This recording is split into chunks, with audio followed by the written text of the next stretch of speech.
દેશની હીરા ઉદ્યોગની રાજધાની ગણાતા સુરત માટે ચિંતાજનક સમાચાર સામે આવ્યા છે।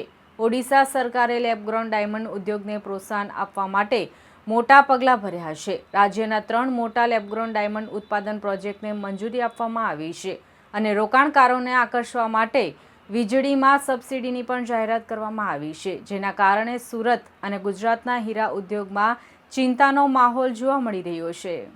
ઓડિશા સરકારે વર્ષ 2026માં પ્રથમ વખત રાજ્યમાં 3 મોટા લેબ-ગ્રોન ડાયમંડ ઉત્પાદન પ્રોજેક્ટને મંજૂરી આપી છે। સરકારનું લક્ષ્ય રાજ્યમાં અંદાજે ₹1,000 કરોડનું રોકાણ આકર્ષવાનું છે। લેબ-ગ્રોન ડાયમંડ ઉદ્યોગને પ્રોત્સાહન આપવા માટે ઓડિશા સરકારે વીજળી પર સબસિડી આપવાની પણ જાહેરાત કરી છે, કારણ કે લેબ-ગ્રોન ડાયમંડની ઉત્પાદન પ્રક્રિયામાં અંદાજે 80% ખર્ચ વીજળી પર થાય છે, જેના કારણે ઉદ્યોગકારોને ઉત્પાદન ખર્ચમાં નોંધપાત્ર રાહત મળશે।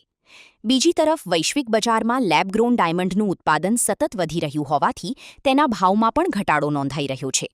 આવી સ્થિતિમાં ઓડિશા સરકારની નવી નીતિ સુરત અને ગુજરાતના પરંપરાગત હીરા ઉદ્યોગ માટે નવી સ્પર્ધા ઊભી કરી શકે છે।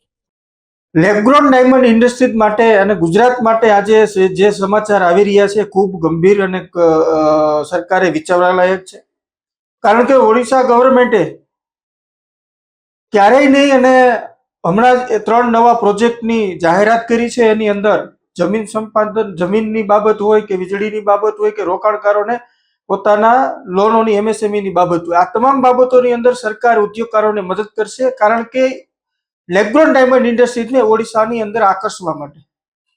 જો આવું બનશે તો ગુજરાતમાં 50 વર્ષથી નથી બન્યું એવું બનવા જઈ રહ્યું છે કે ગુજરાતનો હરીફ ઊભો થશે।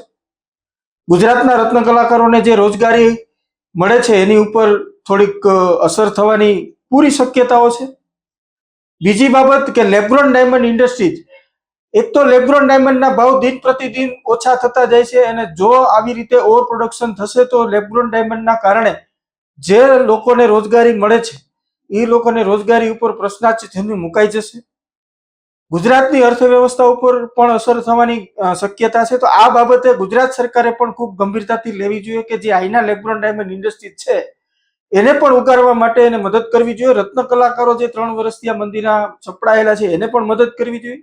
આ ગુજરાત ગવર્મેન્ટ અને ગુજરાત લેબગ્રોન ડાયમંડ ઇન્ડસ્ટ્રીઝ માટે ખૂબ ગંભીર બાબત છે।